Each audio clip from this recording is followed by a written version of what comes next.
Hi everyone, and welcome back. If this is the first time that you're seeing me, I am the Hermit Tarot and this is my YouTube channel. Today's video is going to be what is next in love for you. I'm looking down because I have everything written in front of me. However, you have this information typed in the description box below, so feel free to read along with me. Right here on YouTube, we're having a look at what is next in love for you. To understand what is happening next, we're going to have a look at what is currently happening. That is where we're going to see what your energy is towards love currently and what is happening in your love life right now. Then we're going to have a look at what is next, and we are going to get timelines for each of the groups. So I'm going to roughly tell you when this is happening and how long that chapter may last as well.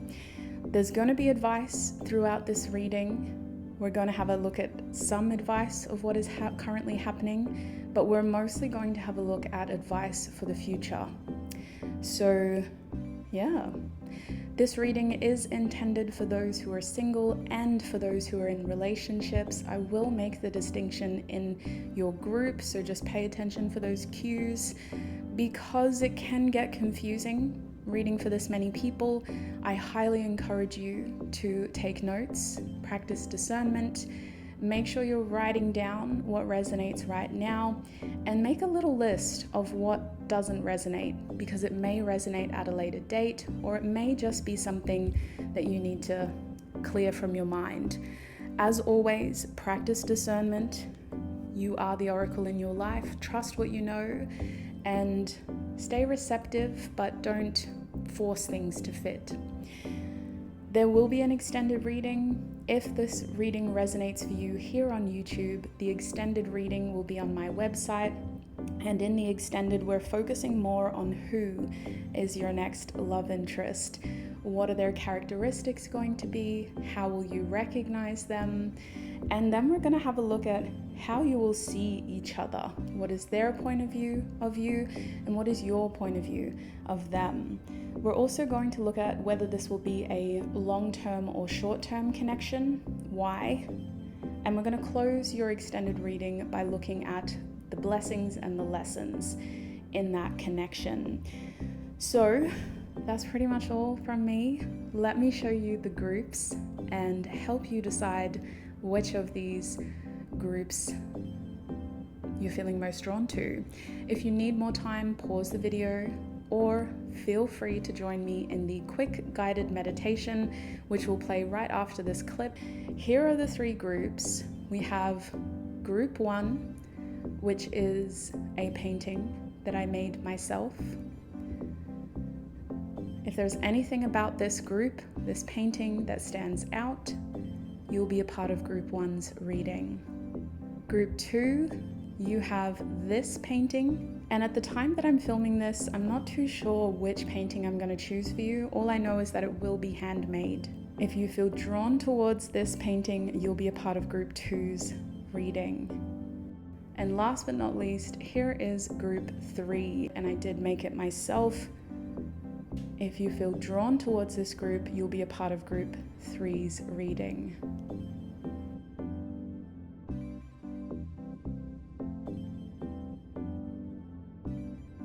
As I said before, go back if you need to, pause the video at any time, and when you know which of these 3 groups you're feeling most drawn to, click on your timestamp and join me in your reading. To open your meditation, I'm going to ask you to take in 3 deep, mindful breaths. I want you to breathe in for 3 seconds and breathe out for 3 seconds. I will be guiding you through this. Make sure you're comfortable. Focus on the sound of my voice, and let's begin. Breathe in, 1, 2, 3, and out, 1, 2, 3. Breathe in, 1, 2, 3, and out, 1, 2, 3. Last breath. Breathe in, 1, 2, 3, and out. 1, 2, 3. From this relaxed place, observe the groups in your mind. It can help if your eyes are closed. Is there a specific color you feel most drawn to right now? Perhaps it was a phrase I spoke about in the intro. Allow your relaxed mind to guide you to a group you are being most drawn to. Remember, your intuition is not a loud voice, but it is a strong voice, and it knows which of these groups contains the most honest messages for you. Allow it to guide you through symbols, colors, objects, and phrases that will connect you with the group that holds the most clear, honest messages for you. If you need more time, pause the video or repeat this meditation.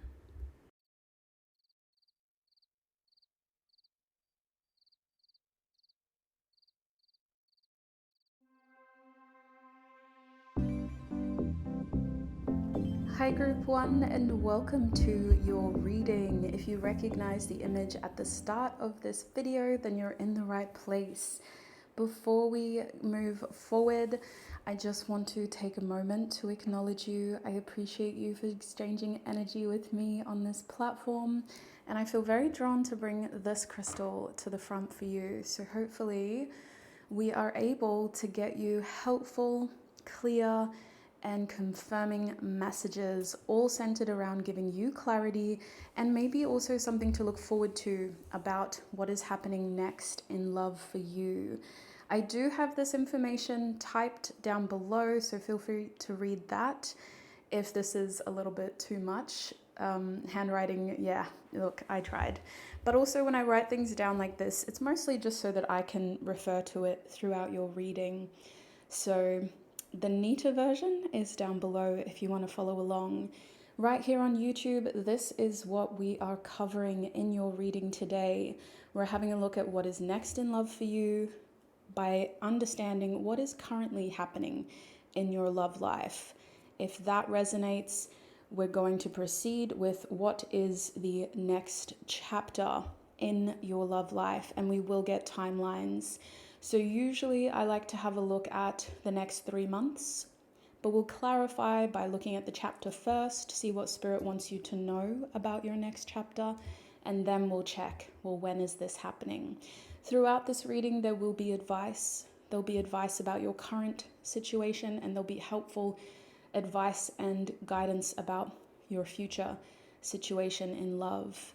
If this all resonates and you wish to extend your reading, the link is in the description box and the pinned comment. Your extended reading focuses more on who is your next love interest. Now, I will talk more about this at the end. I want to just focus on this right here on YouTube. So let's open your reading.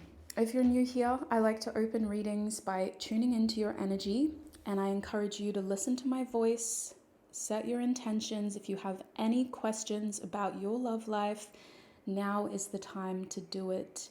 By focusing on my voice, let's tune in and let's open your reading with the right energy, right intentions. Spirit, please connect me to Group 1's energy. Please help me offer Group 1 the most clear, honest messages for their reading today. Angels, ancestors, spirit guides, please come through clearly and precisely with love, support, and clarity. Please come through with clear messages that I can follow. Thank you, Spirit. I got a bit cheeky there. I've been doing personal readings, just putting that out there, shameless plug. If you would like a personal reading from me, have a look at my website, see if either of those services suits you.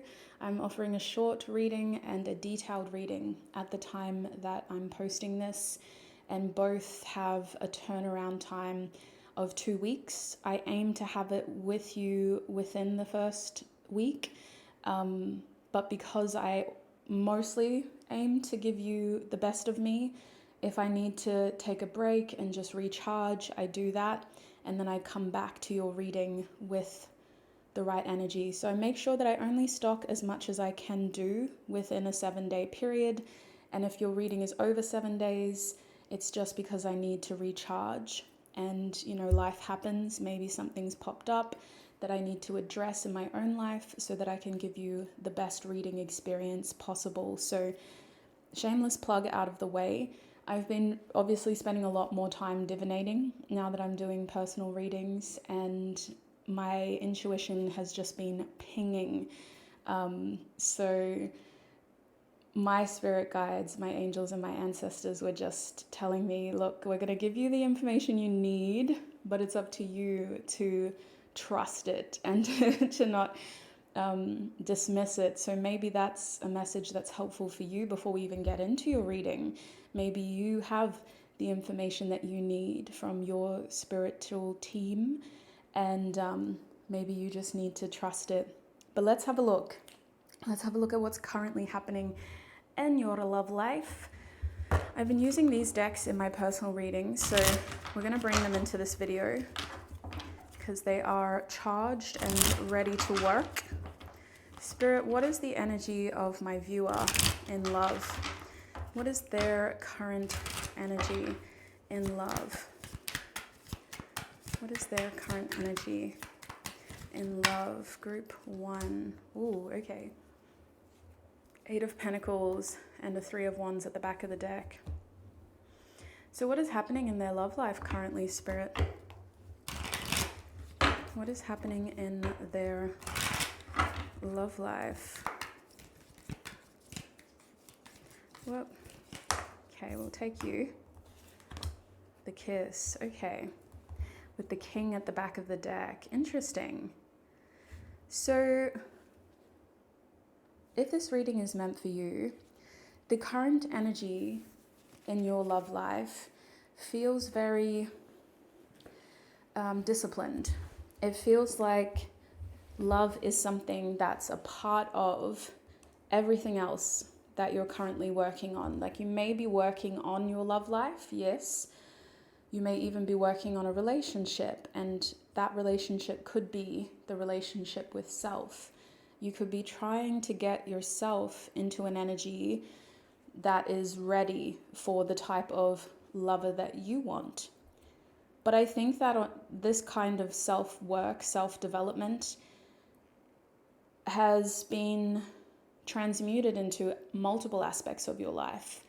And so you feel like somebody who's got a lot going on, actually, who's on the path towards working hard, dedicating your effort, your time, your energy, maybe even your money towards plans that you have for yourself and for your future. And these plans are centered around success and stability. So it really depends on how you measure your success. But in terms of success in a relationship, because this is a love reading, you're hopeful that what you're doing now is going to help create the most successful relationship. Now, for a lot of you, it feels like this energy is about working towards something in the future. It feels like we're not really where we want to be, but we're doing what we can to get to where we want to be with our love life.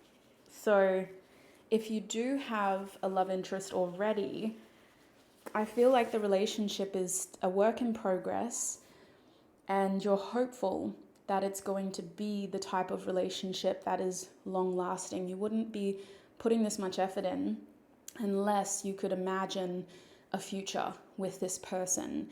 Now, before I lose all you singles, if you are single, this feels like you waiting and putting, time and effort and energy into finding and recognizing somebody who matches what you want, which could also include investing time and energy into yourself for now.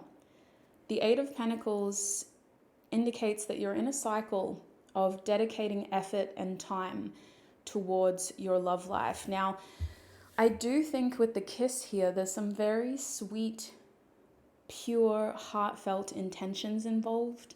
in your current love life. And for all of you, they're coming from you because I'm reading you.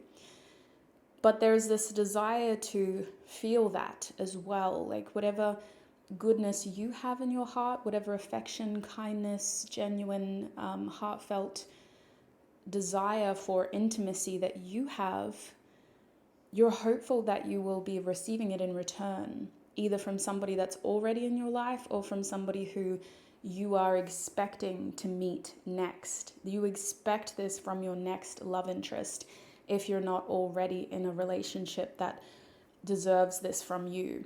So your mindset is very focused on the long term, and I feel like it's quality over quantity at this point in your journey of love and of finding love.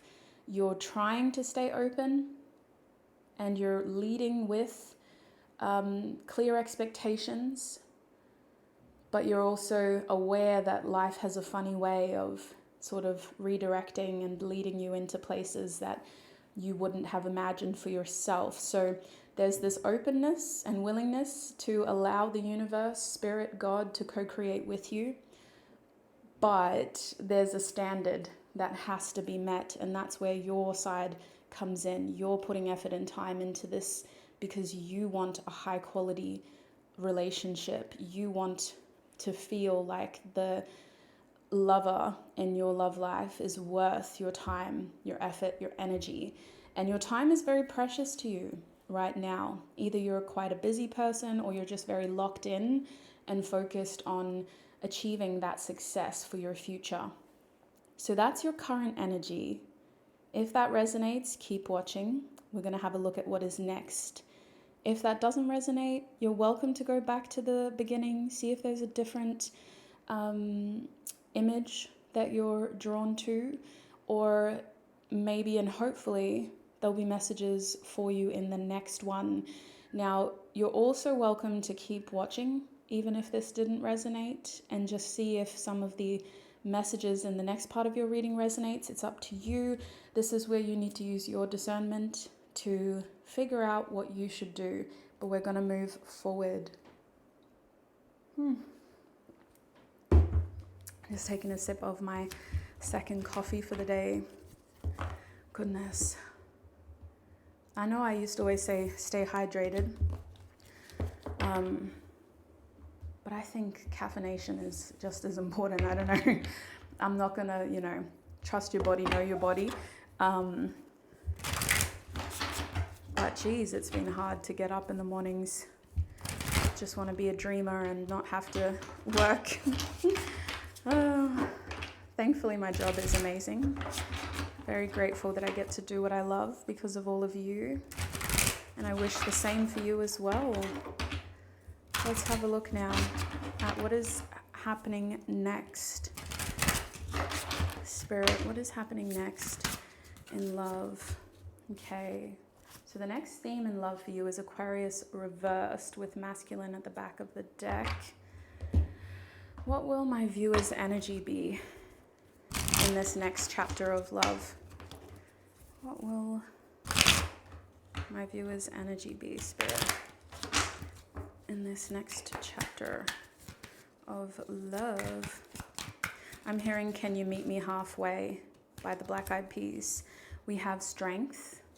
And we have the Ten of Swords at the back of the deck now. I'm just holding the bottom deck energies to the side here, just so we can have the primary cards in the picture. If I refer to them in your reading, I'll pull them in front of the camera for you.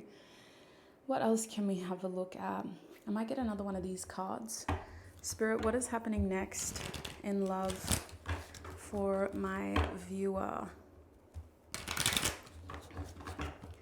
What is happening next in love for Group 1? Okay, we have the One and we have the Crone. The back of this deck is the Eternal Child. I actually do want to talk about this first. So I do think that this next chapter of love for you is about reconnecting to your softer side.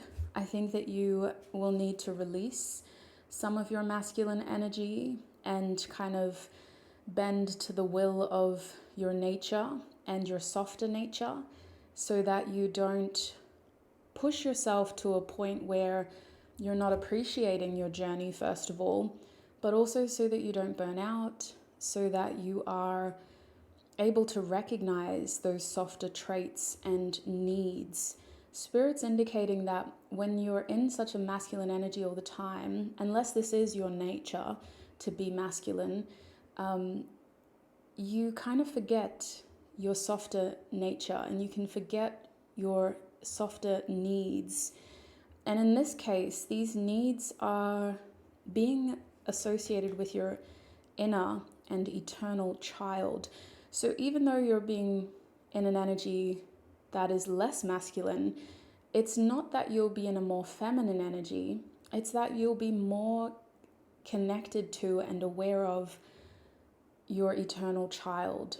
And this is an archetype that we have within us for the rest of our lives. It exists within our core. It can filter out into our subconscious and influence a lot of our actions, desires, and impulses. And unless we're aware of who our eternal child is or inner child is, what they want, what they need, we can end up encountering a whole bunch of problems in personal relationships and in the relationship with ourselves. So in this chapter of your love life, you're reconnecting with your eternal/inner child, and you're doing it because you need to be more aware of what that part of your personality needs from love and in your relationships. So slowing down is a big theme, being less driven, just trying to flow with your softer nature and allowing things to come to you instead of trying to make things happen, instead of pushing yourself to create, to conquer, to act. You're pulling back and you're letting things come to you, and you're accepting that this is a natural part of the process. Again, to recharge and rest, but to also reassess. Well, wait a minute. What do I want? What am I working towards? What other needs must I consider addressing in my love life? So your determination is beautiful. I think that the energy that you're in right now serves a divine purpose, and it also serves a personal purpose. It's proving to yourself that you are capable, confident, and yet you can achieve the things that you put your mind to, which is very beautiful. And this chapter is just as important for your confidence. It's teaching you to be confident in who you are without needing to do all of that. And it does feel like a reward, because you wouldn't be able to confidently relax and enjoy this softer chapter of your love life unless you'd done that hard work previously. Does that make sense? Because it feels like a reward. It feels like oh, I'm so grateful that I did that. And I'm at a place in life where I feel confident and I feel like things are working out for me. This is another 8. So you're still in that 8 energy. You're still feeling like a master, and you're still learning more about yourself and about love, but just with softness, with compassion, with empathy for self, and with empathy for others. So this softer nature is coming through with certain lessons. We are talking more about that in the extended reading, but I do feel like this Aquarius energy being your main theme in love in this next chapter, it feels like it's about perspective. And it's not the kind of perspective like the Hanged Man, where we are looking at things through somebody else's eyes with empathy for their circumstances.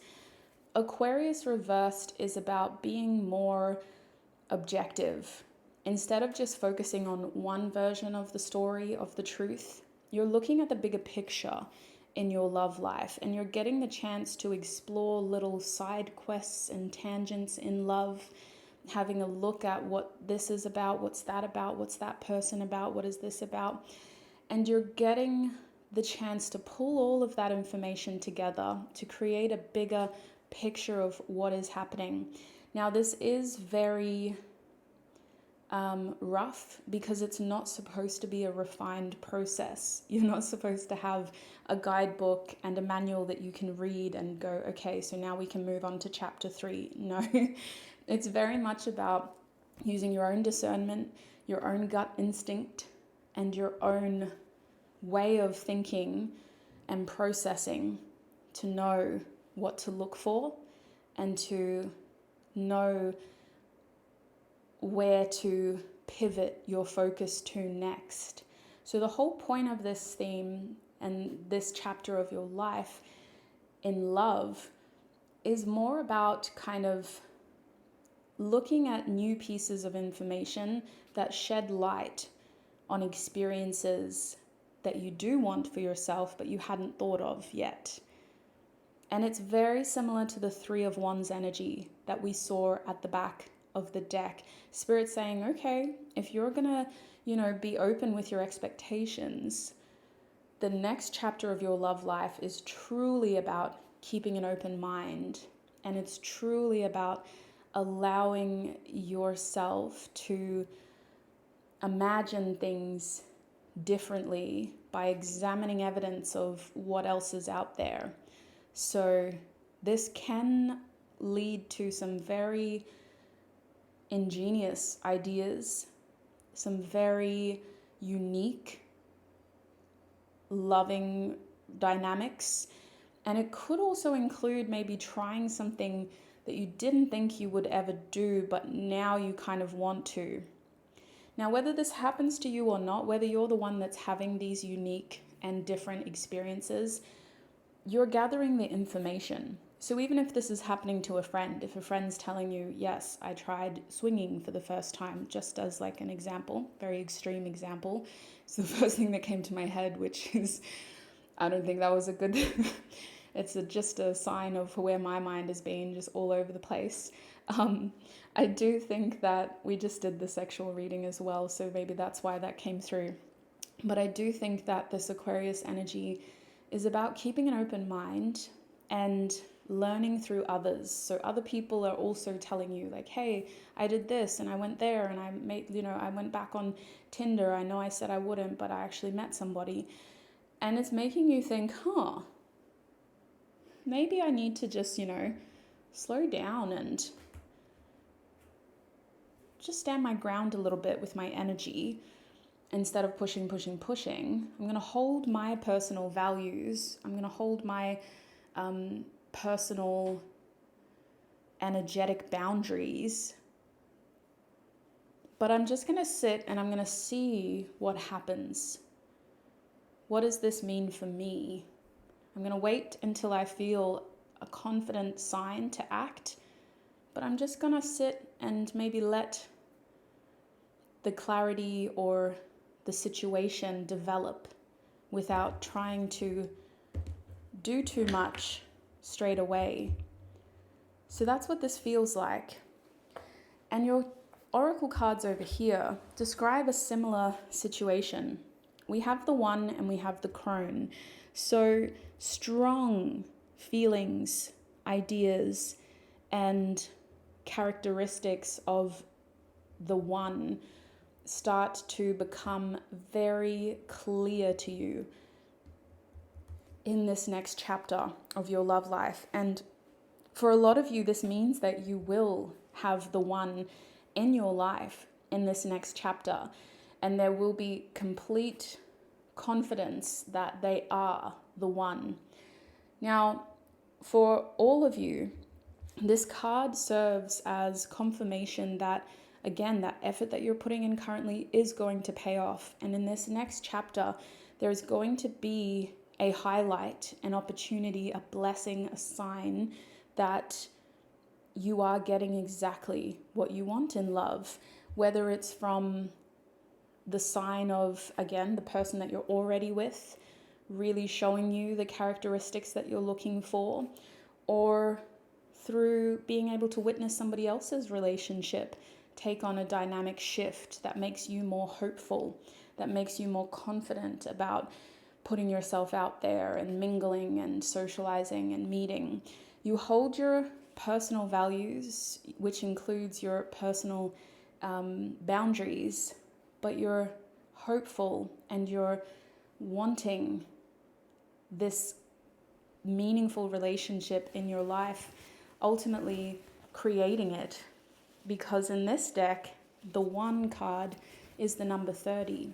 And if we break down that number, just in relation to tarot specifically, not necessarily numerology, the 3s in tarot represent creation, expansion, fertility, abundance, and the 0s represent new beginnings, faith, hope, and fresh starts. So there's a strong sense of this is leading me to something good, but I can't help but feel like you're witnessing some sort of train wreck in somebody else's love life. Because look at how she's looking at the Aquarius energy. And when Aquarius energy is reversed, it's about other people. It's about looking at other people, other cultures, other perspectives, other ideas instead of our own. And it's about getting that different point of view. The Crone card is also about being wise and interpreting your experiences to gain wisdom, reflecting on what has happened so that you can learn and be a more wise version of yourself, so as you don't make the same mistakes again, let alone just grow in your journey. You know what I mean? But all of this that I'm pointing out ties into the 10 of Swords, which was at the back of your tarot deck. So in this next chapter in love, the reason why you feel confident in who you are, in the work that you've been putting in, and in the boundaries you have, the progress you've made, the person that you are, is because you're watching somebody else's journey in love climax into, I would say, a tragic ending. You're watching how they ignored red flags, how they didn't observe their experiences with the intention of gaining wisdom. And you're seeing how they have continued to make the same mistakes over and over again, which has resulted in quite a tragic ending for them, where they feel betrayed. And they could have been in a situation where, you know, cheating was involved, or it felt like they gave somebody chance after chance. But ultimately, we get to the 10 of Swords, and even if we don't want to admit it to ourselves, the primary sense of betrayal comes from self. Because at that point, there were so many warning signs, so many red flags, and instead of trusting our gut, trusting our instincts, trusting our faith, we ignored all of that, and now the situation has come to a devastating, tragic end, which is why we can feel very betrayed by ourselves. Like, why didn't I do something sooner? Why didn't I see what everybody was telling me? Why didn't I leave sooner? Why didn't I walk away? Why did I let it get this bad? Those are the kinds of thoughts and conversations we end up having when we're in the 10 of Swords energy. But the thing is, you're not in this energy. You're seeing somebody else go through it, a friend, someone online. They could be like a public figure, somebody that you feel a connection to in one way or another. And the way that it's unraveling is so public.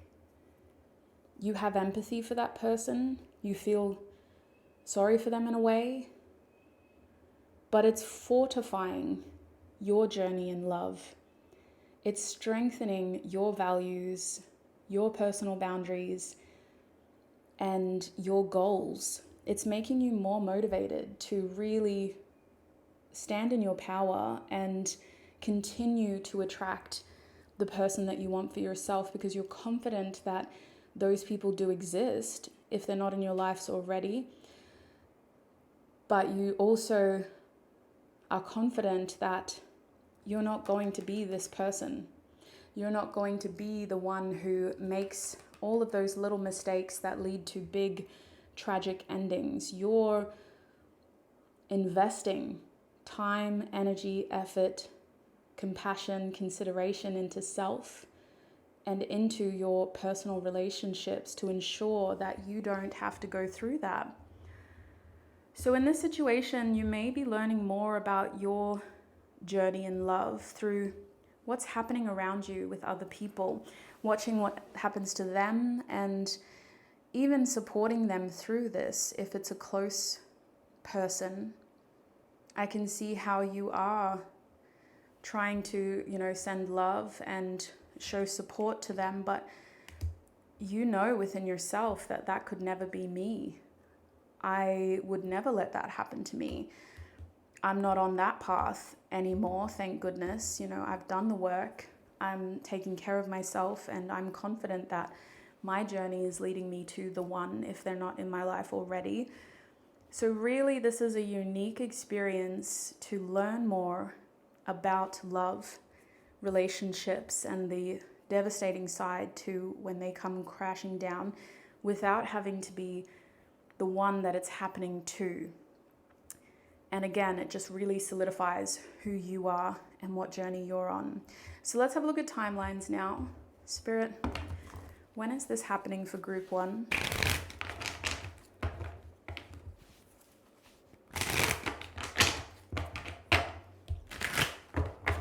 When is this happening for group 1, Spirit?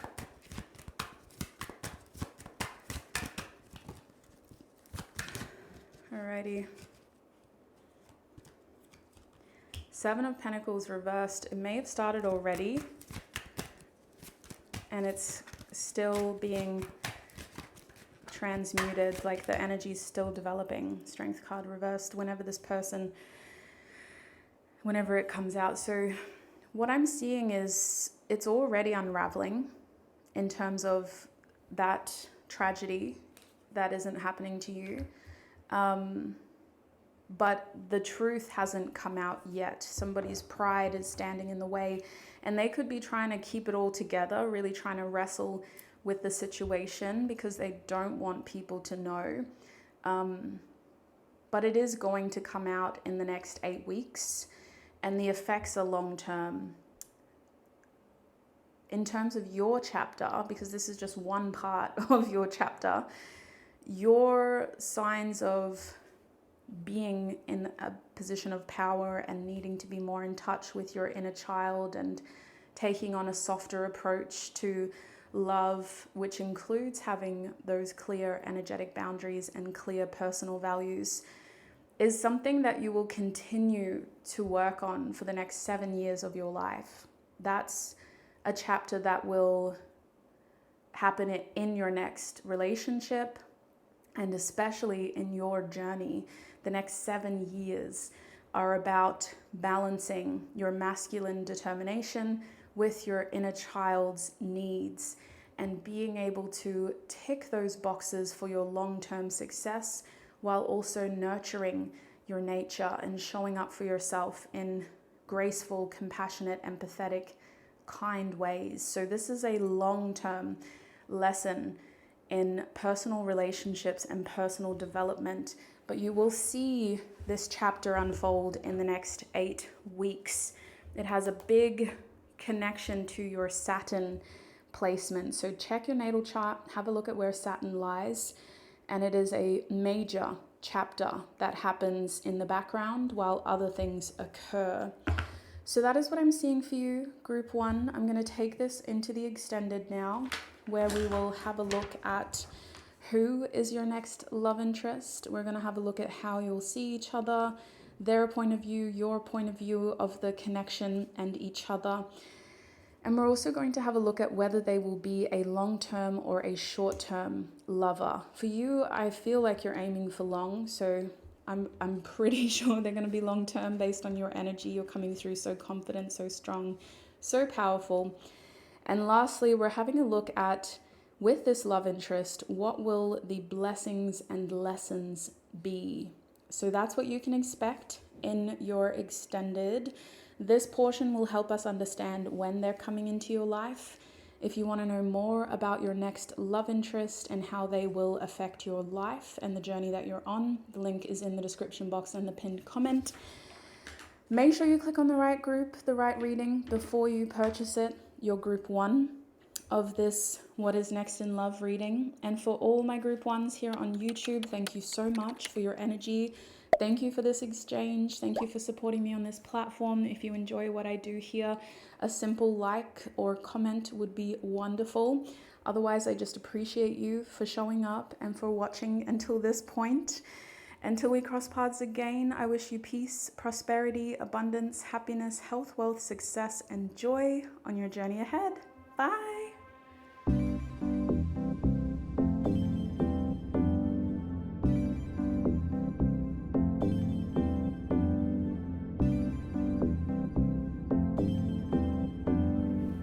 Hi Group 2 and welcome to your reading. It is so lovely to have you all here. We are asking Spirit what is next in love for you, and we do have some really interesting things to cover in today's video. I'm literally tuning into your energy as I'm talking, so I feel like I'm on pilot mode talking. It just doesn't feel real, but I hope you're all well. I hope that as the time that we're tuning in together and on this platform together, I hope that you've had time to experience joy and just rest and look after yourself amidst all that responsibility in our world. I do want to take a quick moment to acknowledge you. I'm leaving this up here in case you do want to read it, but I just want to say that you can find this neatly typed in the description box below as well. So that might be a better idea if this is too hard to read. Just tuning into your energy and acknowledging you to open your reading. So focus on my voice, try to limit your distractions. I want to thank you so much for showing up for me, for being here for me, for sharing your time and your valuable energy with me. I'm acknowledging you as a very beautiful, strong person, and I hope that in this reading we're able to give you a lot of confirmation as well as something to look forward to in your love life. I feel like there's an energy within you that's still fighting, or that is still trying to prove to yourself and others who you are and what you deserve. So hopefully in this reading we're able to give you messages that fall into that theme.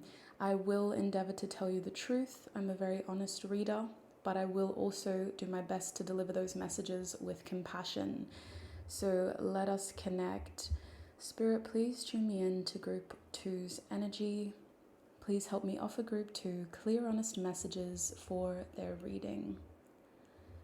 Angels, ancestors, and spirit guides, please come through clearly with any information that could be helpful for Group 2. Please help me show up for this beautiful, strong person. And if you have any insight, wisdom, or information about what is next in love for this beautiful soul, please come through. Thank you. Okay, Group 2, let's put that to the side so I can still refer to it if I need to. And let's have a look.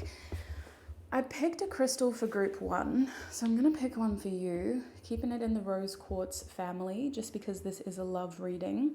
I think that the Tower is more your energy, very like pointed and strong, and it feels right for me just tuning in, but let's see what comes through. I'm going to open your reading by having a look at what is currently happening in your love life. So what is my Group 2's current energy towards love, Spirit?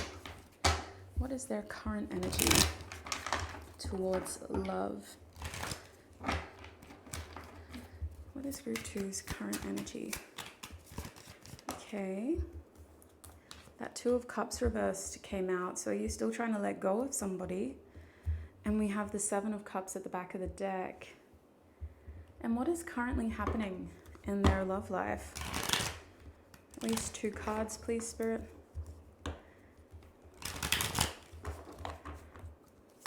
What is currently happening?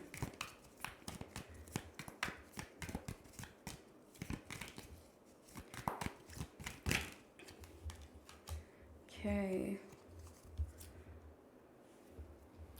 So with the bridge at the back of the deck, I definitely feel like there is someone in your life who is impacting the stability of your love life. It feels like there's somebody who's causing either tension, challenges, or they're sharing their opinions and you just don't want a bar of it.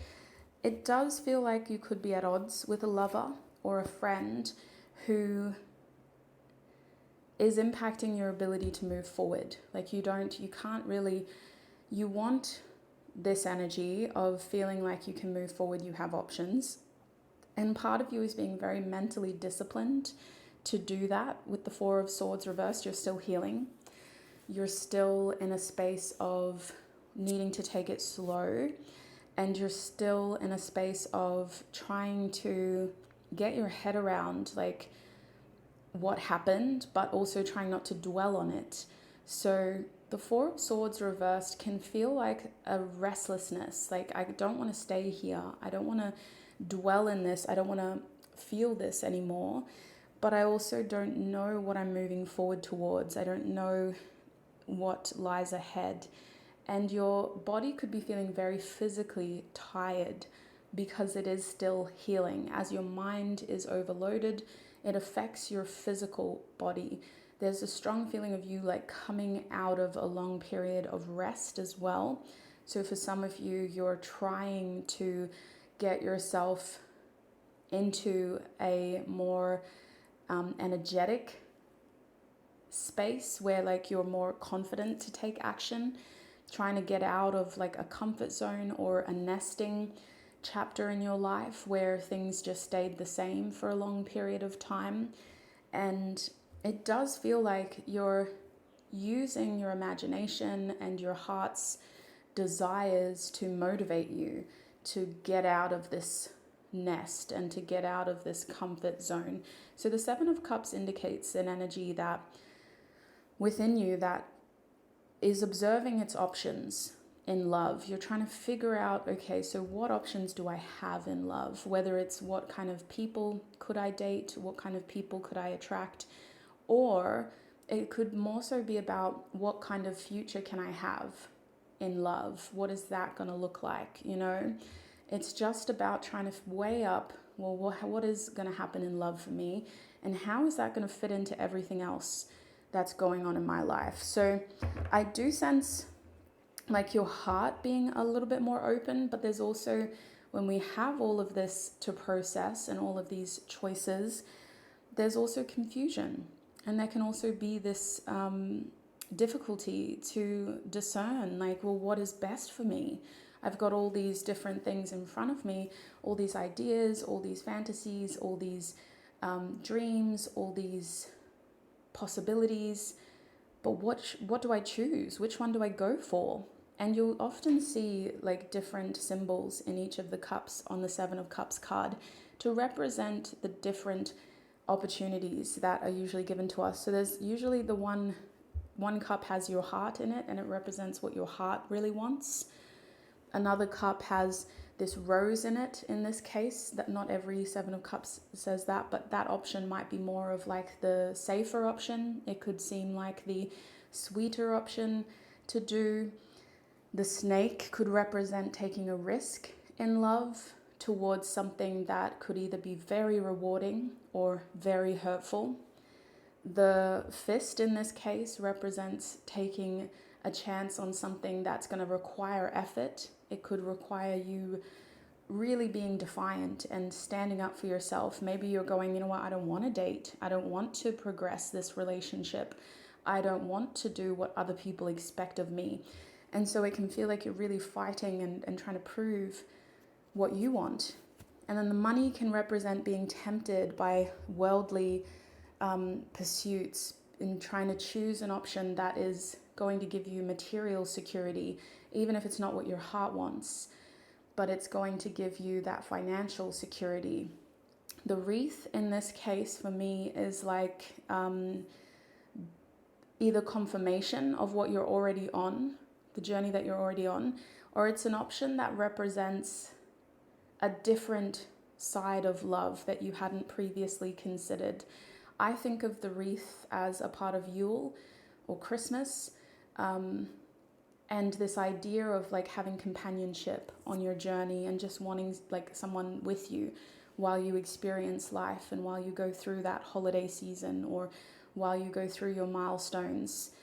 So it can, in some cases, represent more of a friendship or companionship or something that's a little bit more relaxed and casual, rather than putting restraint just because it's here for a season, not for our lifetime.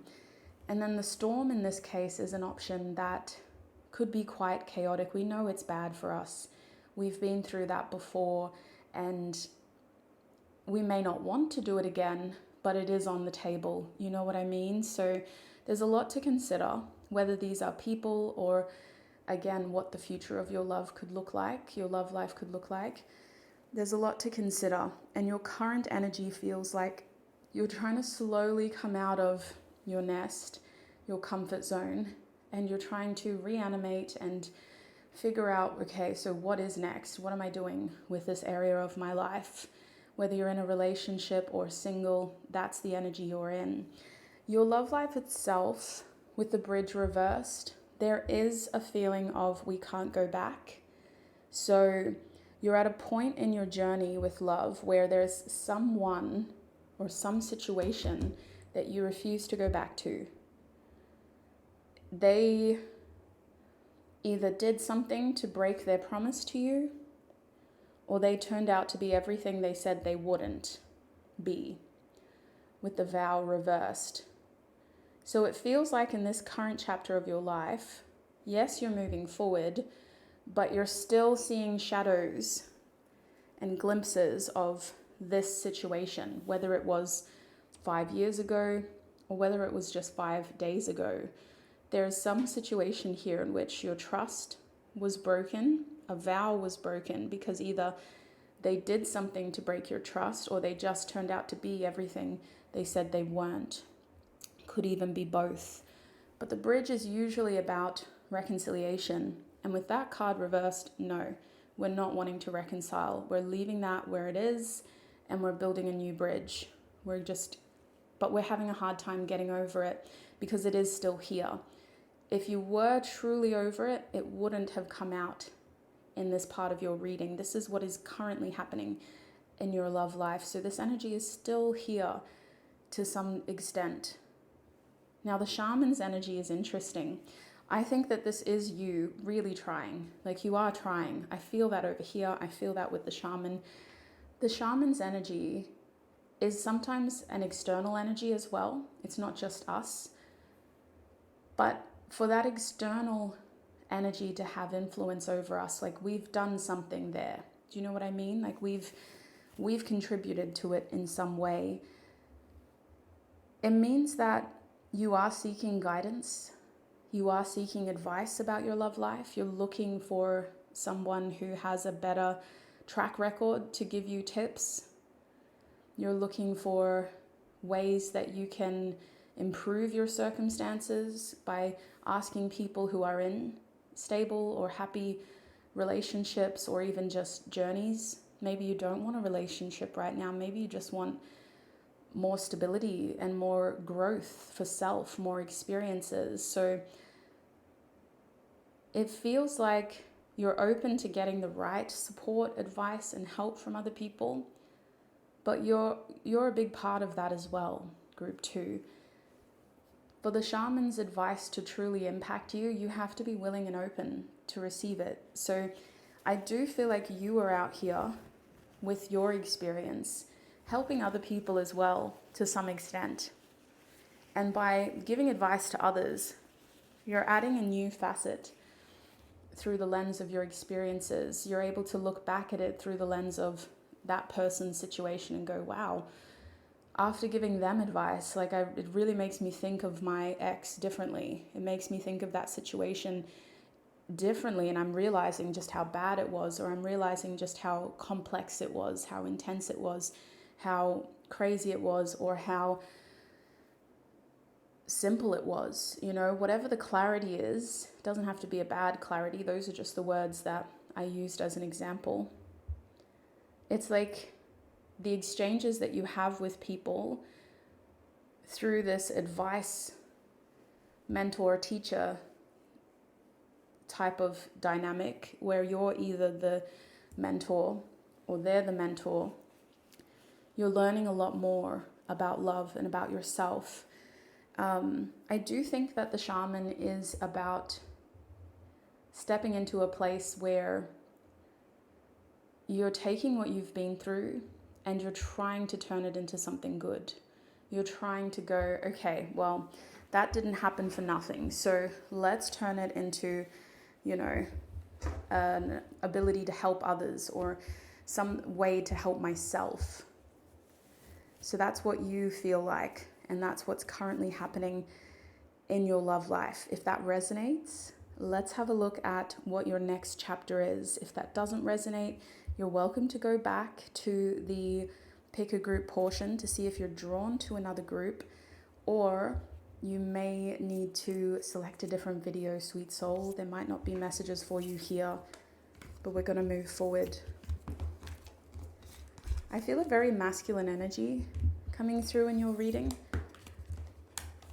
I don't know if it's your energy or a guide's energy, but it just feels very dominant. It's like, no, this is what we're doing. And maybe it's because of the crystal too. We chose that pointed crystal instead of a softer crystal.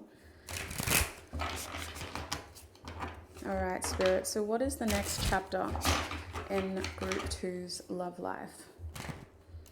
Oops. Okay. What is the next chapter in Group 2's love life, Spirit? Okay. Oh, waning crescent. Get one more card. Okay, and we have cardinal. At the back of the deck is the 9th house. Keep note of that. And what is their energy going to be in this next chapter? What is Group 2's energy going to be like in this next chapter, Spirit? Okay, 4 of Cups and the 7 of Pentacles. Let's pull you up so we can get all the cards in.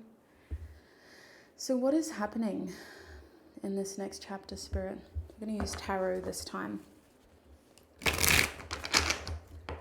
What is happening in this next chapter of Group 2's love life, please, Spirit? Okay, we will take this. The Hierophant, there's some more advice, or a mentor. Page of Cups. What is happening? 4 of Wands. And at the back of the deck is the 6 of Cups. What advice do you have for them, Spirit, in this next chapter? Okay. Can I get one more advice card?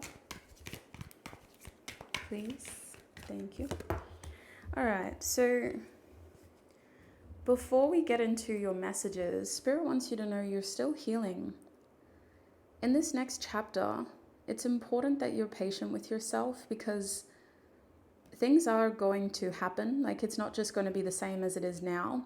There will be changes. There will be new energies, a new love interest, or somebody trying a new approach in an existing connection. But the thing is, it feels like there's still a lot more that you need to address within self. And you weren't aware of that until you'd gotten out of your nest, out of your comfort zone. So you've got to be patient with yourself in this next chapter, and you've got to understand how what's happening is happening at the right pace. Like, you're not missing out on anything, but for some reason you feel like you are. You feel, look at this person, they're wearing a jumper that says over it. You feel like you're over it, you're done. I've done enough. I'm sick of this. I don't want to wait. I feel like I'm missing out. I don't want to feel like everything else is happening for everybody else and I'm the only one that's not getting anything. And I do think that this next chapter is also about the quality. So I want to make a prediction that somebody's going to be interested in you in this next chapter of your love life and you're not interested in them. you don't want them in the way that they want you. So it feels like they're extending an offer towards you, but you're looking at it like, I'm over this. Like, this is not what I wanted. And in this next chapter, you're willing to make some pretty drastic changes with the Seven of Pentacles reversed to ensure that you don't get the same results. You're sick of waiting, but you're also sick of generating the same outcome. It's frustrating. It's like, ugh, can we have something new, please? So let's look at what is happening. I do think that you're taking more action, either by putting yourself out there more or just by pushing yourself mentally to be more open, more receptive. Cardinal energy is very action directed. It's like a leadership energy, somebody who's taking charge, somebody who's not afraid to take initiative. And it doesn't mean that you have to be dominant, but I was picking up on masculine energy. And that masculine energy is the type of energy that doesn't wait, which we can see here as well. It's not the type of energy that rushes. I don't think you're rushing in this next chapter, but you're sick of waiting. We're not doing nothing anymore. We're going to try to do something. Now, stepping into a cardinal energy can feel like you're taking on a lot of responsibility, or you're taking on a lot of accountability. And it can feel very frustrating when things just aren't going the way that you had hoped, because you're looking at how much effort you're putting in and you're going, what is happening? What is going wrong?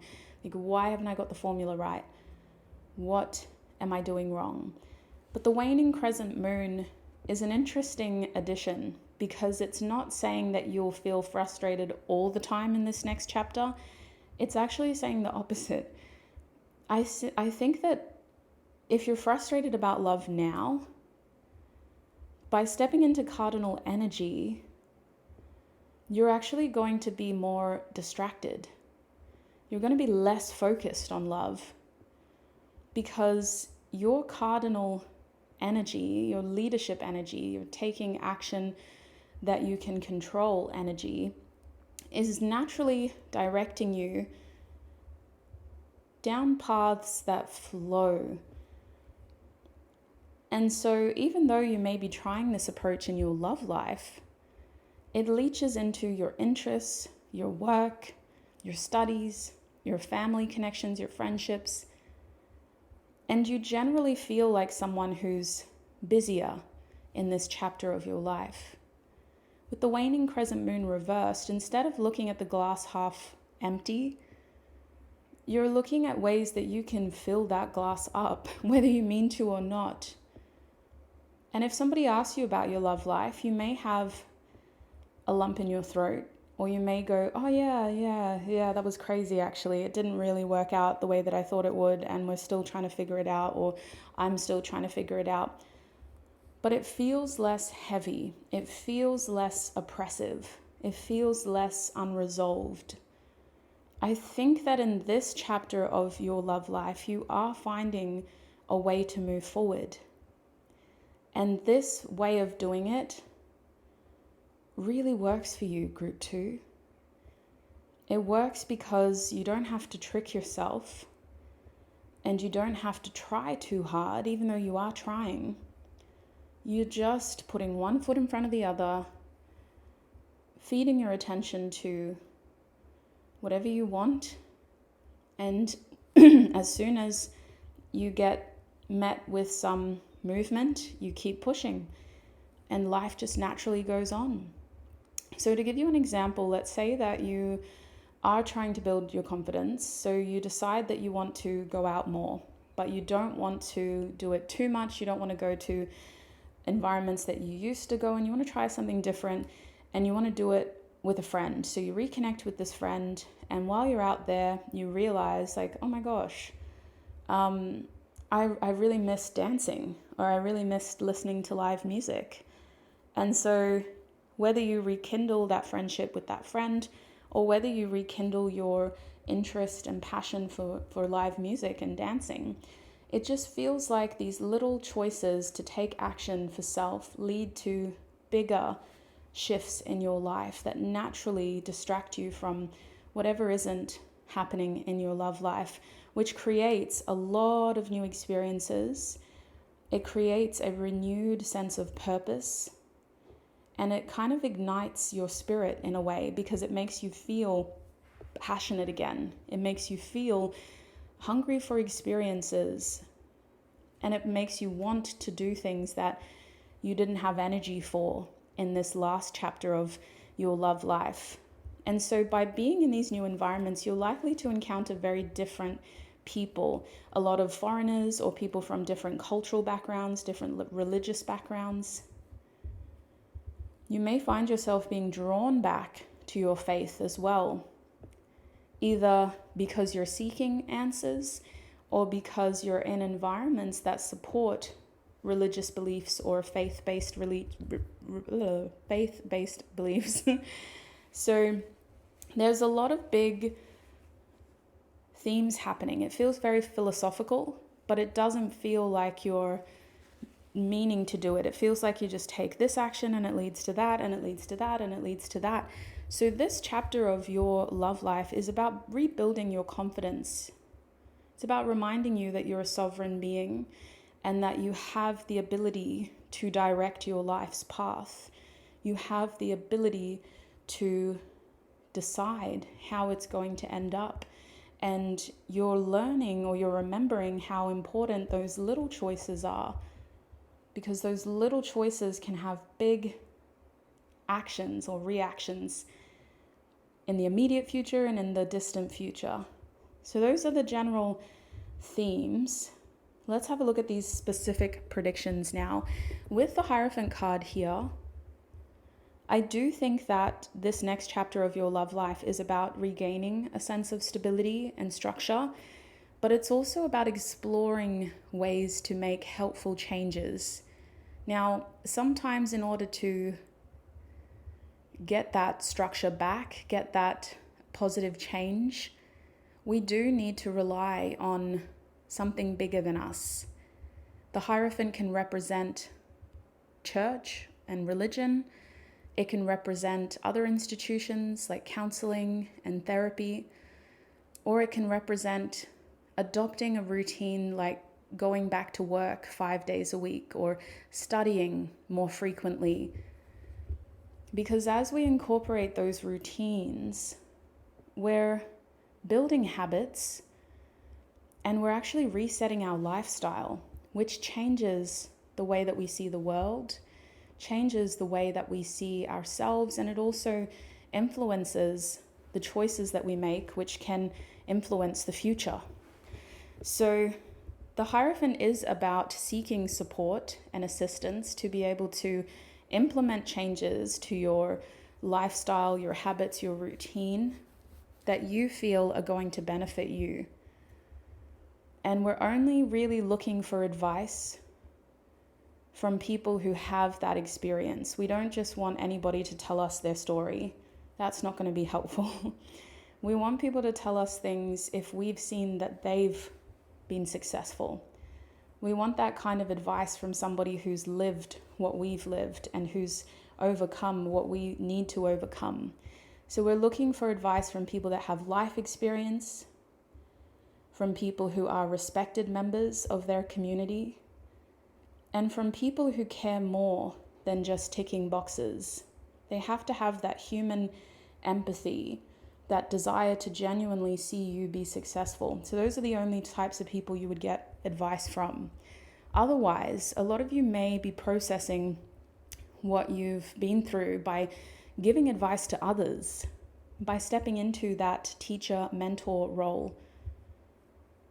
Whatever it is creating structure. It's creating more than a foundation. It's actually giving you an anchor. It's making you feel more grounded, and it's allowing you to grow. It's not holding you back. It's not trying to force you to change or do anything you don't want to do. It's encouraging you to grow, and it's encouraging you to be in this cardinal energy, to take control of your growth. So that seems to be the dominant prediction in this next chapter of your love life, I'm also seeing this person. This is a person, this Page of Cups, in this next chapter of your love life. Now, they feel like a new person. So this will be especially applicable for those who are single. But if you are in a relationship and you're wanting to make things work, in this next chapter of your love life, it feels like your partner, your boyfriend, your girlfriend, whatever the label is really trying to turn a new leaf. They're in a energy of wanting positive change, just like you, but they don't know what they're doing, because a page is the less experienced of the court cards. So they don't know, they don't have the blueprint, they don't have a guidebook, they don't have a manual. They just have good intentions and a wicked sense of humor. And that's what's helping them get through this. Now, for my singles, for those who are looking for new love, this is a person with those qualities: good intentions and a wicked sense of humor. But they are likely to make some mistakes, and they feel like they're not quite on your level in terms of maturity. They're not quite on your level in terms of some of the other things that you're interested in life, but they may just be a really good companion in this next chapter. And we'll learn more about them in the extended reading. But in this part of your reading, there is a new or a renewed lover. And the energy feels playful, flirty. It feels very genuine, but haphazard. Like, I'm doing what I can, but I don't know if I'm doing it right. And it is different to what we saw in the first part of your reading. It's a little bit more gentle. It's a little bit more considerate and patient. And for somebody who isn't patient and who, is sick of waiting, that's not a bad energy to have from a lover, because then you get to make all of these big decisions and changes, and they get to just figure out how they fit in.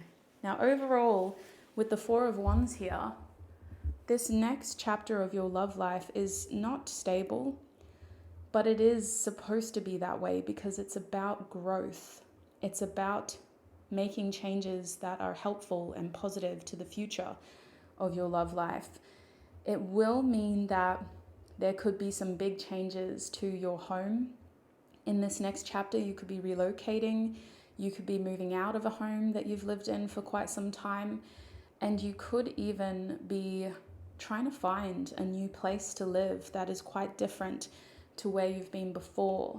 The Four of Wands is very nuanced though, like all the tarot cards really. Like, yes, there are references to home here, but we're talking about love, group 2. So I think that in this chapter of your love life, you're looking for a connection that can be dynamic, flexible, and in many ways, you want a connection that isn't just going to turn into concrete really, really quickly.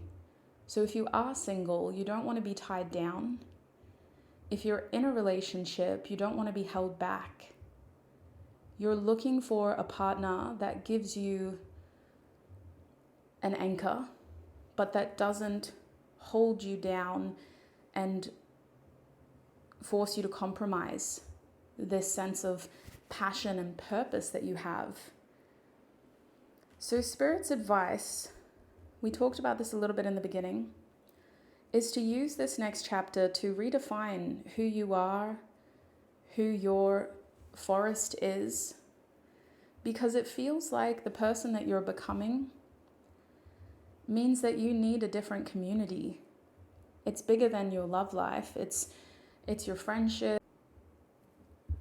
And so you've got some big choices to make about the kind of people that you want in your life and in your future. And the whole purpose behind the forest is to have community. It's more than just companionship. It's what encourages us to grow. If we're not surrounded by people that we resonate with, either because they inspire us or because they keep us grounded in our values, or because they encourage us to grow and to exceed our personal bests in life, then we just never know. Your social circle, your forest, influences a lot, and that's what you're really learning in this next chapter.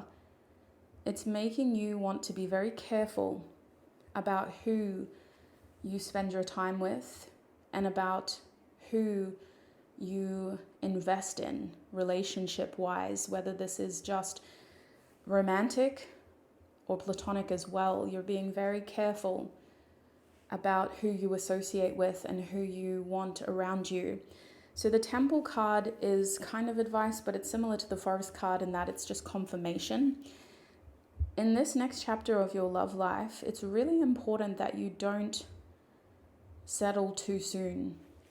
With the Temple right under the Four of Wands, don't settle too soon. You know, like every relationship takes work. Every relationship requires compromises, but you shouldn't have to compromise too much, sacrifice too much. And I think that's what you've learned in your current chapter of love. So in this chapter, even when things seem to change and become more positive, don't settle. Let's just see how far this can go, how good it can get, how much more you can have, because a lot of doors are only just beginning to open in this next chapter. And you're only just starting to get comfortable with the uncomfortable. So don't cut this story short. Give it a chance to truly develop into the narrative that shapes your next meaningful connection and love experience. So that's what I'm seeing for you, group 2. I'm going to end your YouTube reading there, and we will go into the extended. In the extended, we're going to have a look at your next love interest, whether they are just this Page of Cups or somebody else. We're going to have a look at who they are. We'll get initials from the Boggle box, and we'll also get characteristics, and we'll have a look at how you will recognize them. We're going to also look at how you will see each other, their point of view, your point of view of each other and the connection.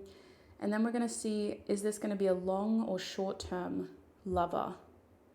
We'll close this extended reading with what will this connection teach you? Because that was very much the current chapter of your love life. So what will be the blessings and the lessons of this next love interest connection? If that sounds interesting, if you would like to extend your reading, the link is in the description box in the pinned comment. Thank you for letting me read for you, group 2. I appreciate you for being here, and I'm so grateful that you showed up for me here on YouTube. I hope I was able to show up for you in this reading and give you hope and confirmation about the journey that you're on. This next chapter feels very transitional. I don't think it'll last more than maybe a couple of months before you're on to bigger, better things. But it's really about taking it in your stride. Spirit's reminding you that you are on the right track and you are on time. You're not missing out. You're not falling behind. You're doing very well. And in this next chapter, you'll get more confirmation about just that. So I hope there was a lot to look forward to. Until we cross paths again, I wish you peace, prosperity, abundance, happiness, health, wealth, success, and joy on your journey ahead. Bye.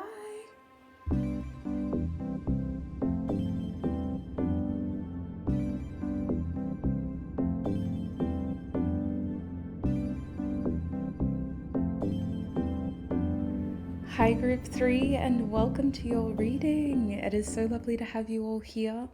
We're asking Spirit what is next in love for you. I have a little bit to cover here on YouTube, should take us about half an hour. And this is our extended reading, but I'll talk more about that at the end. Before we get into your reading, I just want to take a quick moment to tune into your energy, to acknowledge you. I appreciate you for being here, group 3. Ooh, very different energy to group 2. Thank you so much for showing up for me. I'm trying to figure out what's going on with you, sweet soul. I hope we can build on your self-trust, but I hope we can also build on your compassion and help you get out of a hole that you've been feeling in love. I hope we can confirm that you will receive the love you deserve and that all the hard work that you've been putting into self is paying off.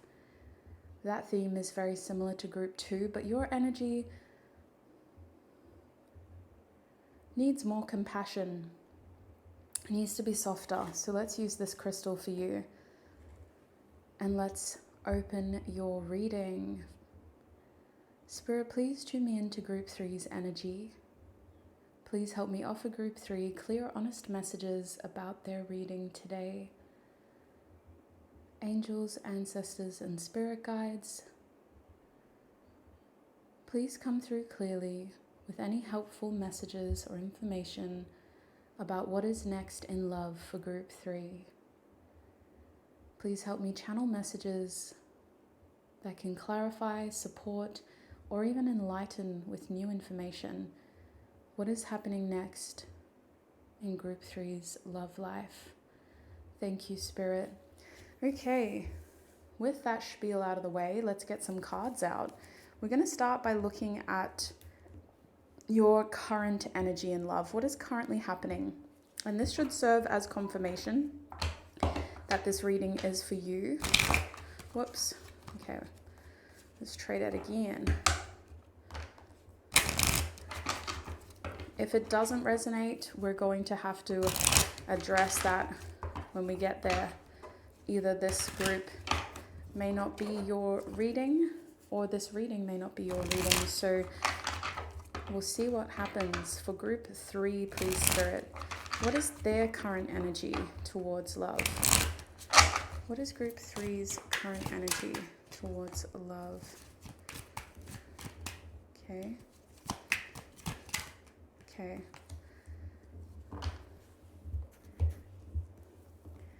Okay, so Aquarius could be significant. Leo, Sagittarius, Aries, mostly Leo and Aries with the King of Wands. Knight of Swords is also air signs, so more Aquarius, more Gemini, and also Libra.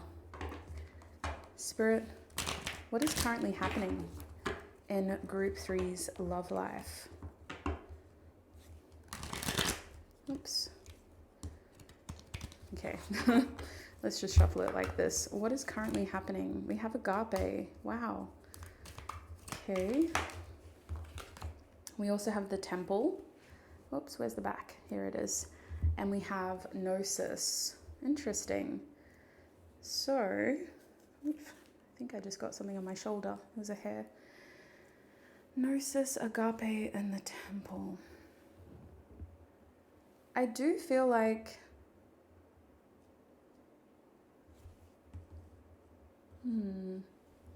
this next chapter, we're looking at your current chapter first. That makes more sense. So with Gnosis at the back of the deck, there is clarity. This is like a bird's eye view, a knowing, being able to connect the dots, being able to understand what is happening, either because of previous experience or because of intuitive feelings. The current chapter of your love life is about putting all the pieces of the puzzle together and holding on to what you know, being able to look at the bigger picture and even get a glimpse of what lies ahead by predicting based on a pattern or based on an intuitive feeling. The King of Wands is similar to that. This is your current energy. Your current energy feels capable, ambitious, and you also feel determined in a way to see something through. The King of Wands can be a very stubborn leader who doesn't give up easily. They like their plans, they like to execute their plans, and they like to have their expectations met. So this is an interesting energy for you to be in. It means that when it comes to love, you expect something to happen. You're not just predicting it, you're expecting it. And this could be coming across as quite forceful, almost like an ultimatum. Whether this ultimatum is directed towards a person or towards the grand scheme of things, you're very determined to get what you want. This is beyond manifesting. You've put in effort. You've done the hard work. You've also changed certain things, developed, and come up with a pretty solid plan here in love.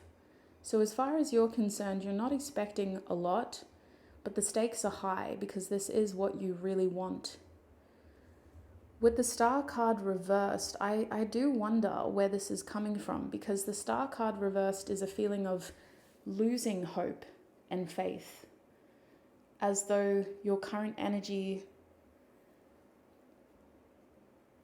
is questioning on some level whether this is actually going to happen. And the Star card reversed can also be about focusing so much on something that we are kind of forgetting to see how we fit into it. It can almost be about putting somebody else on such a high pedestal that we aren't seeing the full effect that they have on us, good and bad. It can also be about distorting reality a little bit because we're using a very specific lens to look at it. So instead of seeing something realistically, it feels like your energy towards love is very subjective. It's very singular. And it also feels like a filter that is straining out other opportunities by simply focusing on one very specific person, one very specific idea, one very specific outcome. As far as you're concerned, things can only go one way for you when it comes to love. And we're seeing that with the Knight of Swords. Although you have this King of Wands energy, this leadership energy, this I will move if I need to move, but I only move when I want to move. And that translates into the Knight of Swords as an overall lack of action. You're not trying to be impulsive, you don't want to rush, and you're also more than happy to say no to anyone or anything that doesn't fit into this very specific mold or filter that you have in your love life. So your current energy towards love with the Knight of Swords reversed feels very closed off in a way. On one hand, yes, you're protecting yourself from a type of person who may just waste your time. But on the other hand, you're closing yourself off to a plethora of other experiences. And it even translates into opinions. I think you're being very selective and careful and defensive over the opinions about your love life. And either you're protecting somebody by not telling other people who they are, what they've done, and what they're working on, or you're just being very defensive of yourself and protective of yourself and not sharing everything with everyone. So it feels like you're keeping secrets. It feels like you're filtering out a lot of different experiences and opportunities. And it's because you're very laser focused on one specific outcome. Now, what seems to be happening in love is that you are learning unconditional love. You're going through in this chapter a lesson in unconditional love and being able to love somebody for who they are, flaws and all. So somebody's done something and it's made you question the complexities, the depths, the limits of love. For a lot of you, this is about another person, you learning how to unconditionally love them, but it always connects to self. And for a smaller portion of you, this is just about self, learning how to unconditionally love yourself, regardless of what you look like, what you've done in your past, what you're doing now. You're learning how to accept yourself for who you are and love yourself for who you are. And agape can be very profound in that way, but it can also be very fundamental, because to not have this kind of love was something that was taught to us. I would argue that nearly every child, unless they have some really strong chemical differences in their brain or genetic structure, is born with this agape. They're born with this sense of pure, innocent, unaltered, unconditional love. And that doesn't mean it's the kind of love that is tragic, the kind of love that self-sacrifices. Agape is about accepting and holding love for someone, but respecting and always holding love for self. And that's why you can see these two sides meeting. Because to truly unconditionally love someone else, you have to have that for self. To truly love them and accept them for who they are, you have to love and accept yourself, which allows you to hold healthy boundaries and still say, I love you, but I don't love your actions. I love you, but I'm upset that you did this. I will always love you, but I can't be in your life if you choose to live your life like this. That is agape. It isn't agape if you say, I love you and I will be here for you until the end. Whatever happens, if we both burn to the ground and hurt a million people, I don't care. That's not agape. That's not unconditional love.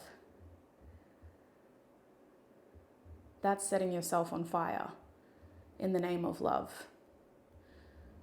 So this lesson in agape really put perspective on your future. It's maybe really changed the way that you see your future. And it's also caused you to be protective and defensive, because to unconditionally love somebody else is a huge risk, but it's a risk you're willing to take. And that's why you may be thinking, oh gosh, I can't tell everybody what's happening, because not everybody will understand. With the Temple card here, this current chapter of your love life has been more about stillness.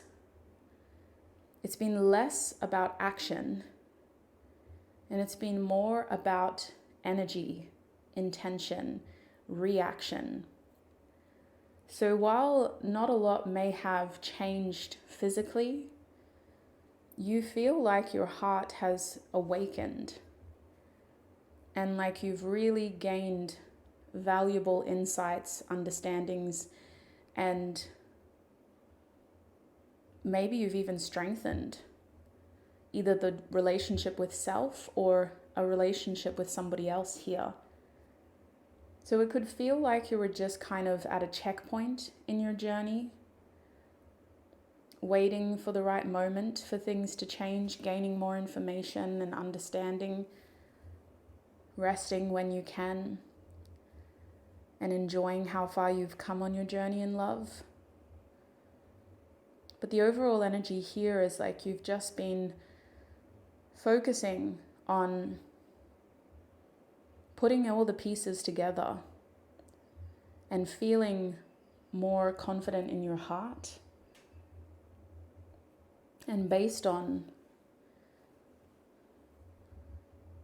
the energy with whoever this is, if there is another person. So it's quite complicated. I don't know if I did it justice, but if that did resonate in any way, then this reading is definitely for you. That is what is currently happening.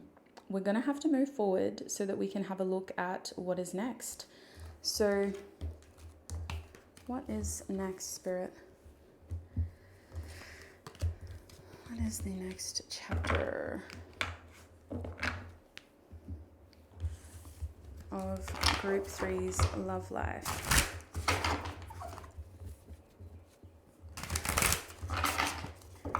What is the next chapter of Group 3's love life, Spirit? Oops. What is the next chapter of Group 3's love life, please, Spirit? Okay, we have Venus, and we have the 12th house at the back of the deck. Can probably fit them both in here, actually.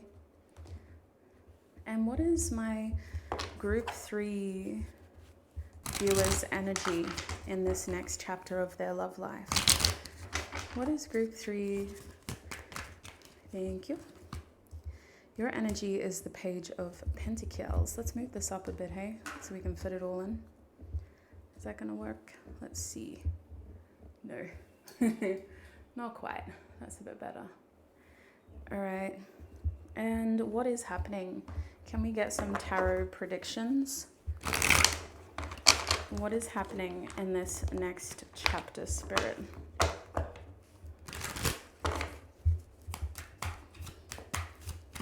What is happening in this next chapter, Spirit?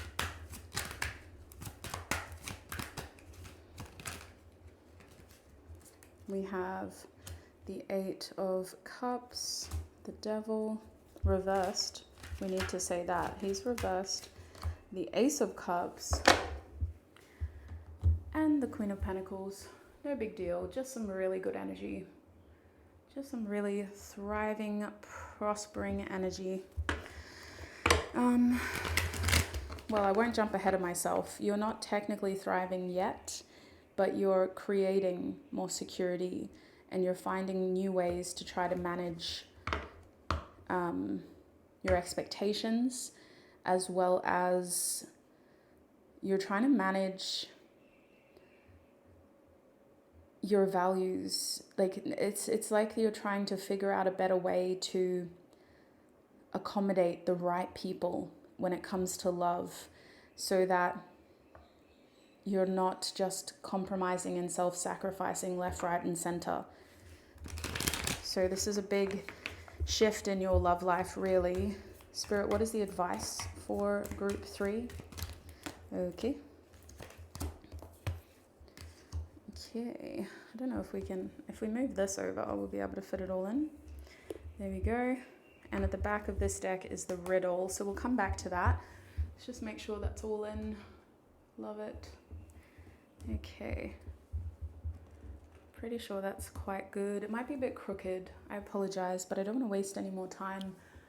Let's have a look at what is happening next in love for you.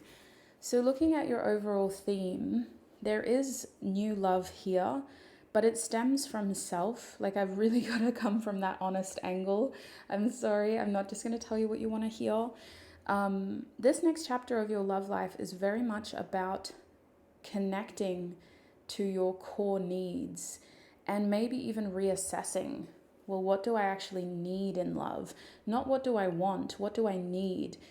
Your current chapter in love is about wants, and it's about really doing the most to make sure that you get what you want. In this next chapter, you will be experiencing an ending. 12th house, 8 of Cups. This ending feels like the end of a cycle. It's not just like, oh, well, that didn't work out. It's like, goodness, we tried. This has taken us quite some time. It could have been relating to like a relationship that's been in your life for a very long time. And this relationship could be a marriage, a love relationship, but it could also be a family connection to a parent, like a mother. And we're changing a cycle in this relationship because we're realizing how not only are we not happy, but nothing's changing if we stick around.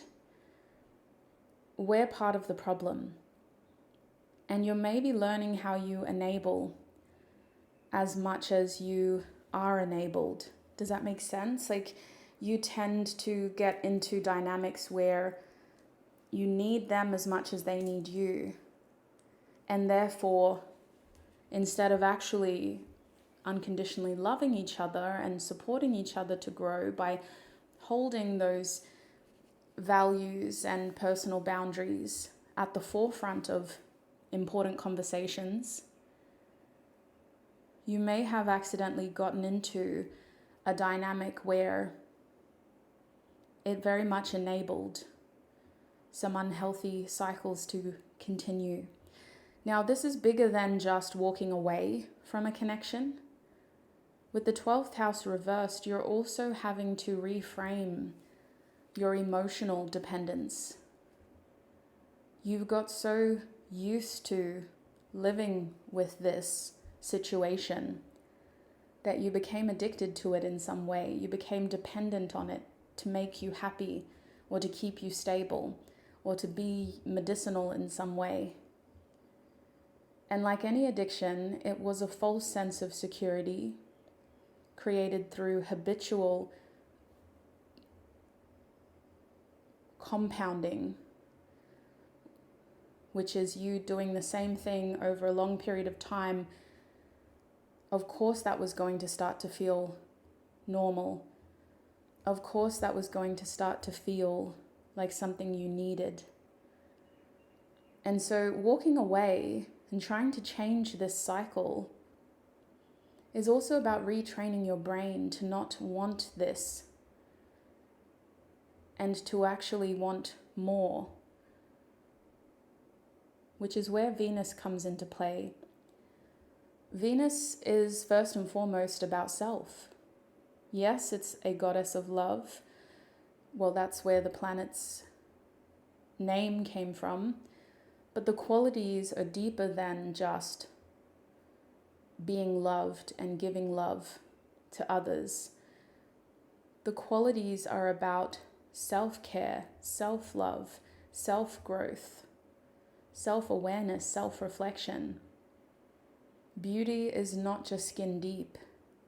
In astrology, Venus represents your values, your personal care, the rituals you put into place to look after yourself on a regular basis, to nourish yourself, to meet your needs.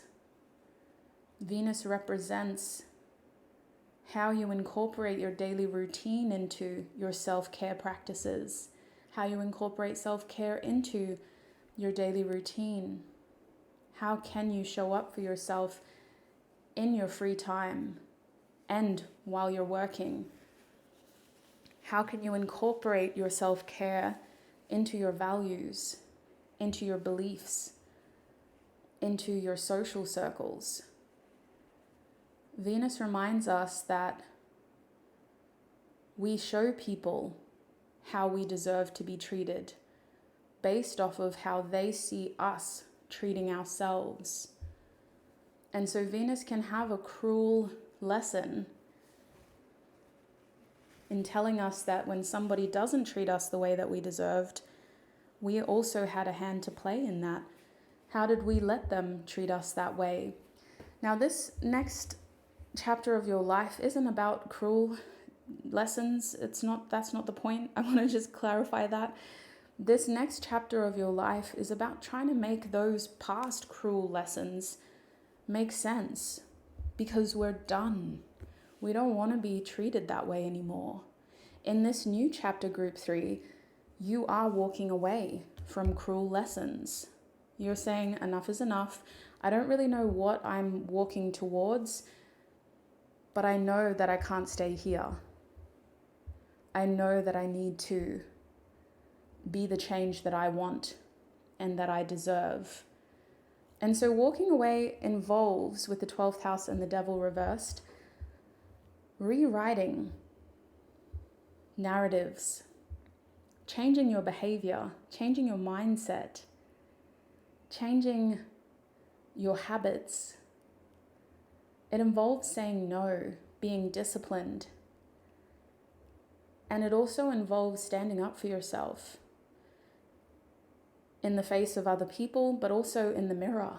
You have to stand up for yourself and say, look, I know you want this, but it's not good for you. And this isn't going to be too hard because you're at a point in your journey where this doesn't feel fun anymore. Whatever this is, it was exciting in the beginning. It was a good escape. But it's at a point where it's hurting. You feel like you're walking away from a situation that was genuinely holding you back. It was making you detached from reality, and in some cases it was even making you delusional. But without that extreme, it was just holding you back, keeping you enslaved in chains you created for yourself. So this next chapter is about liberating yourself, freeing yourself, confronting whatever was holding you back and saying, look, this was fun, but I need more. I need real experiences. I need something more meaningful, something more present, something more healthy, something more sustainable. I want a future.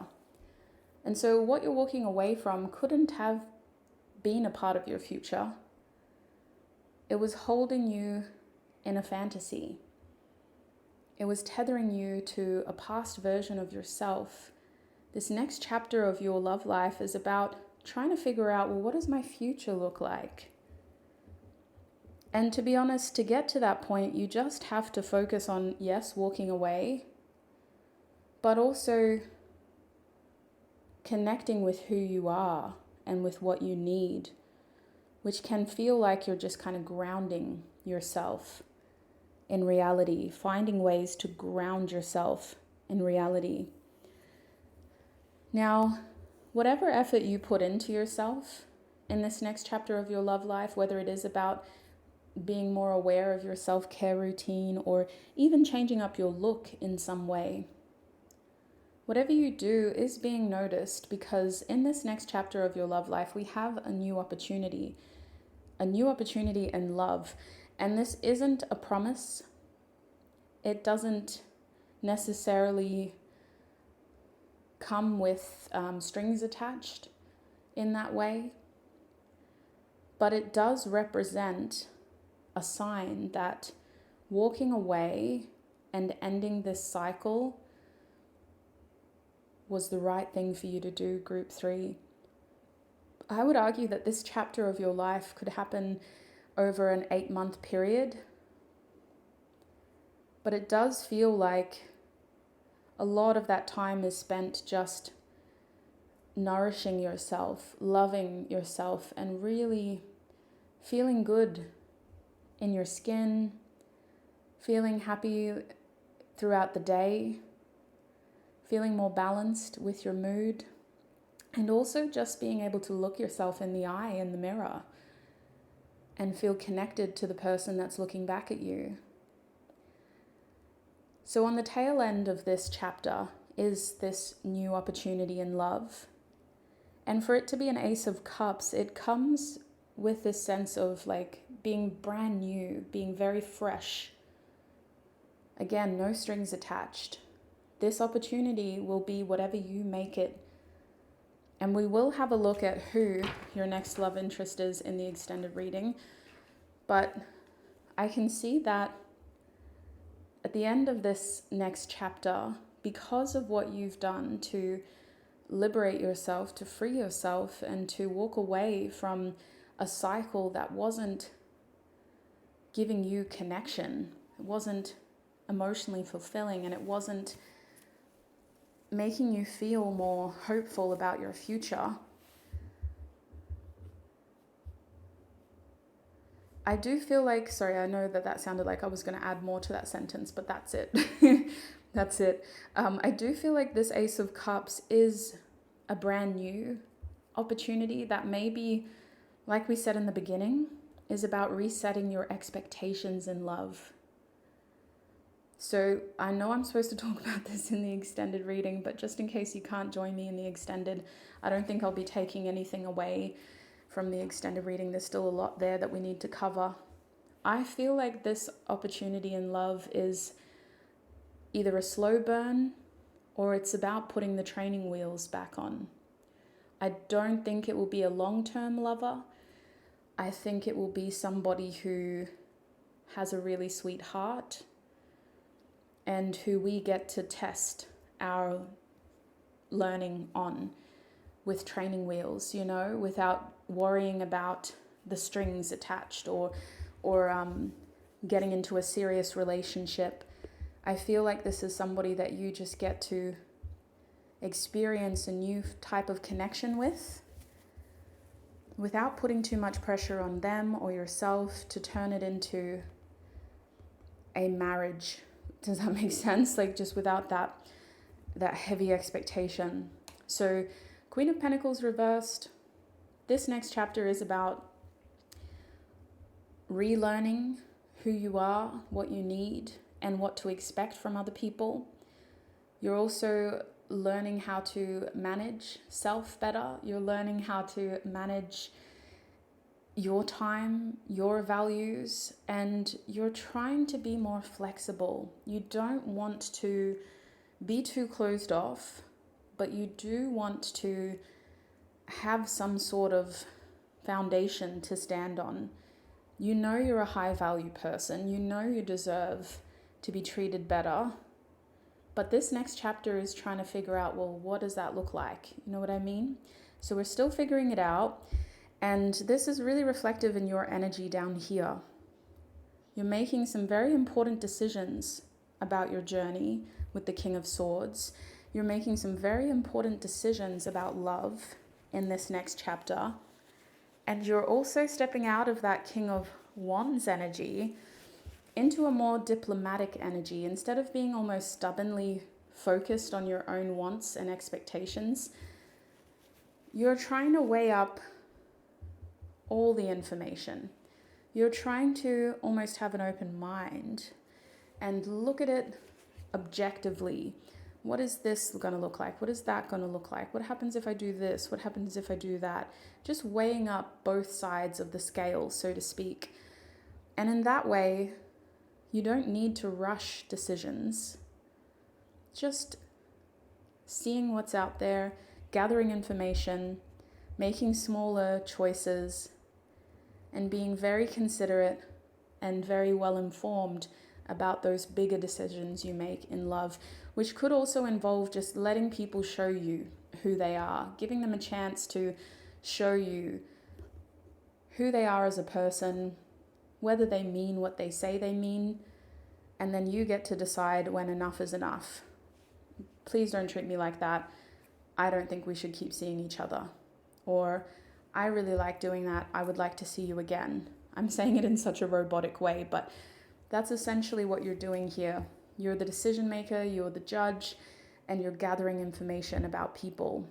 Now, with the Page of Pentacles reversed, your energy feels like someone who's maturing very quickly in this next chapter of your love life.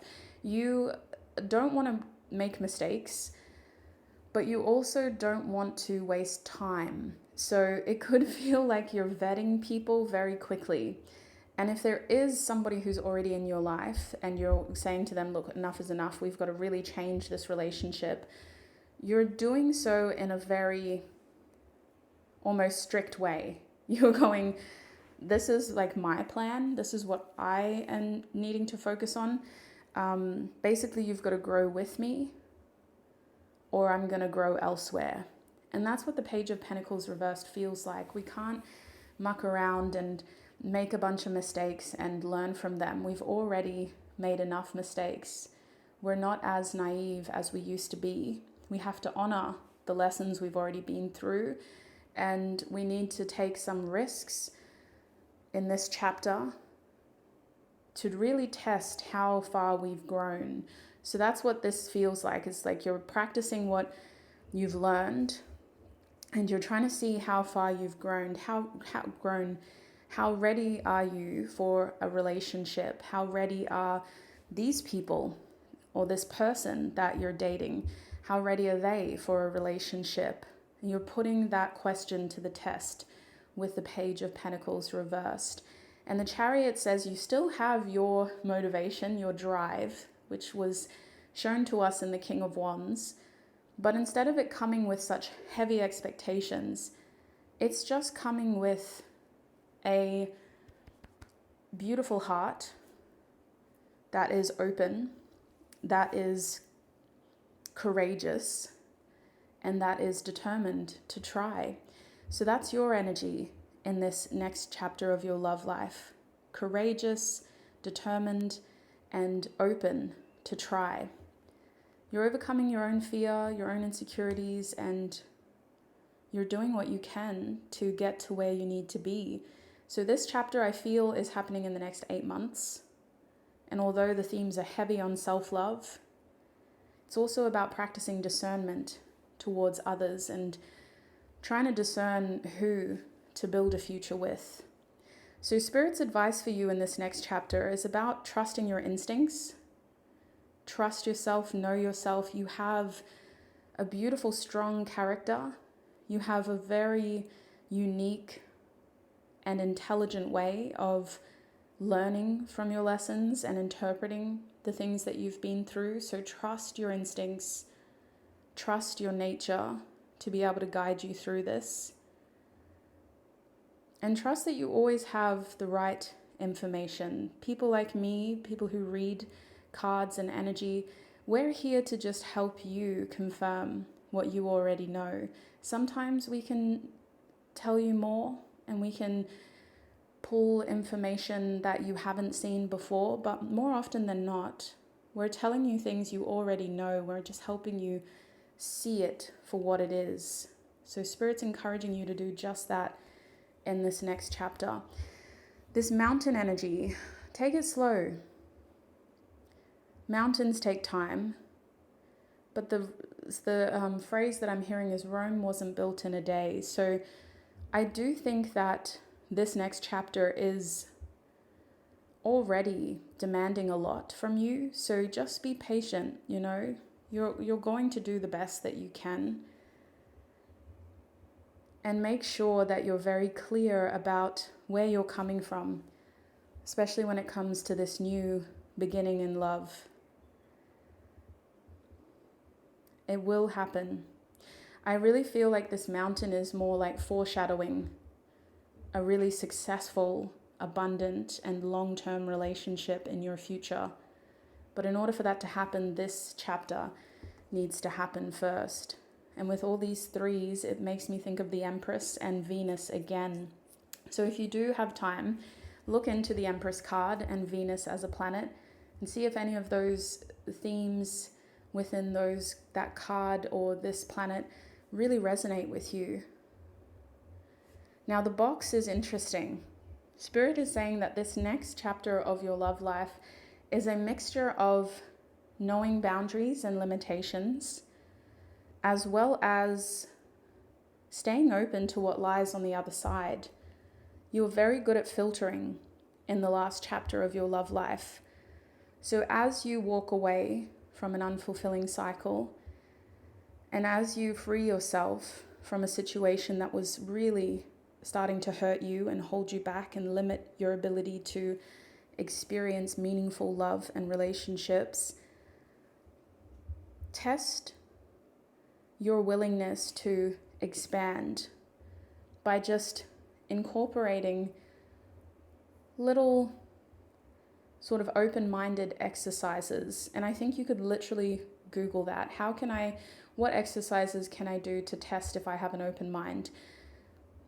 You don't need to clear the slate completely. Your values as a person will actually become more defined, and you'll realize that they were always there, but in the last chapter of your love life, you'd kind of forgotten how much you value certain things that have always been there within you. Those things should be the same, which is why the box is here on that angle.